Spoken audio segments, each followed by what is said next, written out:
बुद्धि युक्तो जहातीह उभे सुकृत दुष्कृते तस्माद् योगाय युज्यस्व योगः कर्मसु कौशलम।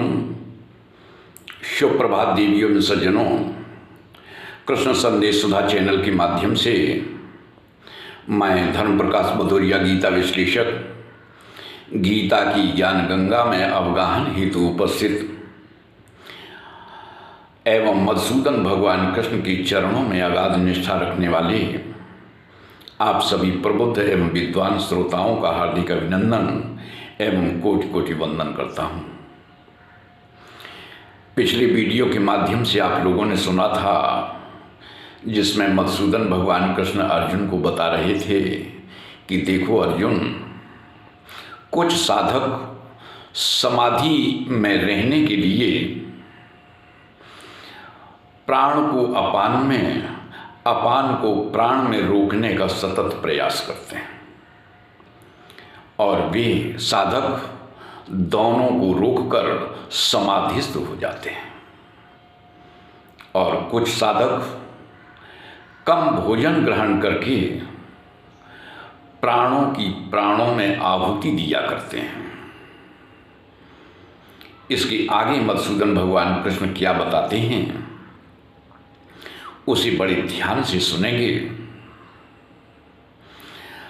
ताकि विषय की गहराई को समझते हुए विश्लेषण का अच्छी तरह से आनंद ले सकें। तो पहले इस श्लोक का श्रवण करें, तत्पश्चात हमारे द्वारा किए जाने वाले विश्लेषण का आनंद लें।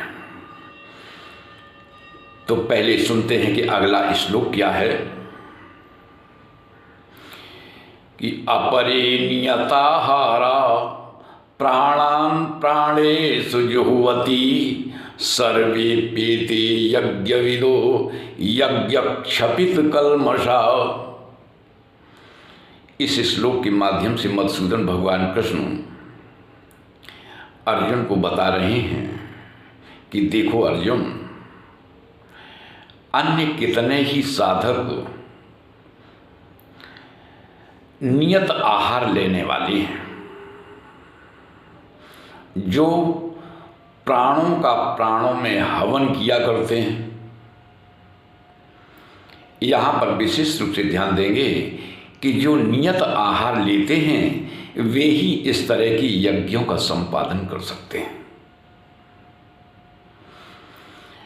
अधिक या बहुत कम या बिल्कुल भी नहीं आहार लेने वाले साधक इस तरह के यज्ञों का संपादन नहीं कर सकते। मधुसूदन भगवान कृष्ण के द्वारा अब तक जितने भी यज्ञों का वर्णन किया गया है उन सभी साधकों के लिए भगवान ने कि सर्वे पेते यज्ञविदो यज्ञक्षपित कल्मषा कहा है कि वे सभी साधक योग यज्ञवेत्ता हैं, यज्ञ को जानने वाले हैं तथा अपने समस्त पापों का नाश करने वाले हैं। अतः नियत आहार के अनुसार ही हमें यज्ञ का संपादन करना चाहिए। भगवान कहते हैं कि अपरे नियत आहार साधक के जीवन में नियत आहार का या खान पान के संयम का विशेष महत्व होता है। इसी कारण से मधुसूदन भगवान कृष्ण ने श्रीमद् भगवद गीता के 6वें अध्याय के 17वें श्लोक में बताया है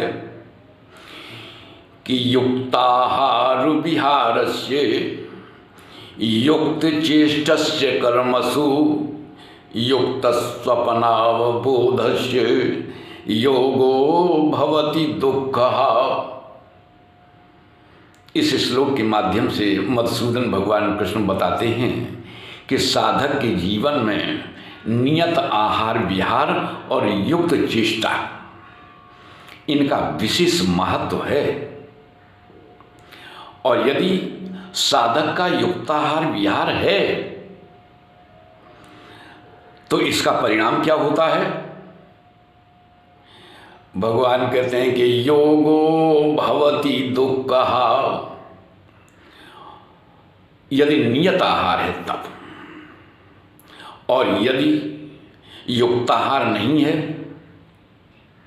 तो जानते हो क्या होगा? तो फिर होगा कि योगो भवति सुखः।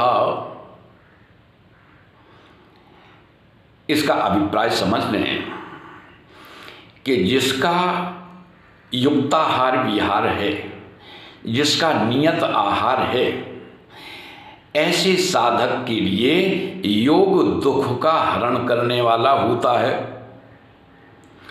और यदि युक्त आहार विहार नहीं है तो फिर सुख को हरण करने वाला हो जाएगा। इसलिए साधक को आहार विहार और अपनी चेष्टाओं पर विशेष रूप से ध्यान देने की आवश्यकता है।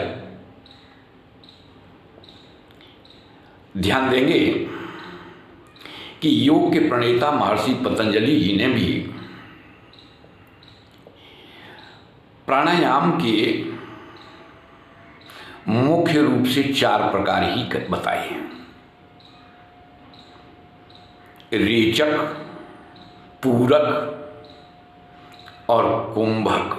कुंभक के 2 भाग कर दिए, बाह्य कुंभक और अंतः कुंभक। यानी अपने प्राणायाम की गति को बाहर रोक दिया तो समझो बाह्य कुंभक हो गया, और यदि प्राणायाम की गति को अंदर रोक दिया तो फिर अंतः कुंभक हो गया। यदि उसे बाहर निकालने लगे तो समझो रेचक हो गया, और इकट्ठा करने लगे तो फिर पूरक हो गया। साधक को अपने जीवन में इस बात का सदैव स्मरण रहे, साधक को सदैव इस बात का स्मरण रखना चाहिए कि योग सुन सुनाकर नहीं करना चाहिए, और ना ही किसी ऐसे व्यक्ति से योग सुन के करना चाहिए जिसके पास किसी बहुत बड़े विश्वविद्यालय की डिग्री हो, उपाधि हो। क्योंकि बहुधा देखा गया है कि आज के समय में लोग पैसा देकर के भी डिग्रियां खरीद लेते हैं। तो अब यहाँ पर प्रश्न उठता है, तो फिर हम कैसे करें? तो ये तो समझ लिया कि हम सुनी सुनाई बातों के आधार पर योग नहीं करते हैं। एक कहावत प्रचलित है, शायद आप सभी लोग जानते होंगे, और यदि नहीं जानते हैं तो सुन लेते हैं। कहावत है कि देखा देखी करें योग, छीजे छाया बाढ़े रोग। यदि सुन सुना करके हम इन योग की प्रक्रिया का अनुकरण करते हैं तो उससे क्या होता है कि हमारे शरीर को नुकसान होता है, नाना प्रकार के रोगों से हम ग्रसित हो जाते हैं। तो अब यहाँ पर प्रश्न उठता है, तो फिर आखिर हम सीखें कहाँ, किससे सीखें?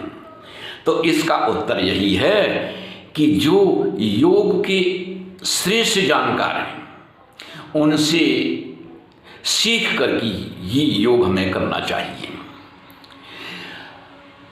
मुख्य बात यह है, हम हमेशा याद रखें, हम हमेशा इस बात का स्मरण रखें कि योग की शिक्षा नहीं बल्कि उसका अनुकरण करना चाहिए। तो इस तरह से जब हम योग का अनुकरण करेंगे तो हमारे जीवन में लाभ ही लाभ होगा। जिसे हम योगवेत्ता कहते हैं, यज्ञविद कहते हैं, ऐसे लोगों के माध्यम से ही हमें इन चीज़ों को जानना चाहिए और उनके द्वारा किए गए कार्य का अनुकरण करना चाहिए। तो आज की वीडियो में बस इतना ही। आज की वीडियो की ज्ञान चर्चा के माध्यम से यदि सचमुच आपको आनंद की अनुभूति हुई हो तो हम आप सभी लोगों से अपेक्षा रखते हैं कि वीडियो को ज़्यादा से ज़्यादा शेयर करें, अपनी आख्या दें, लाइक करें और यदि आप नए हैं तो चैनल को सब्सक्राइब अवश्य करें। जय श्री कृष्ण।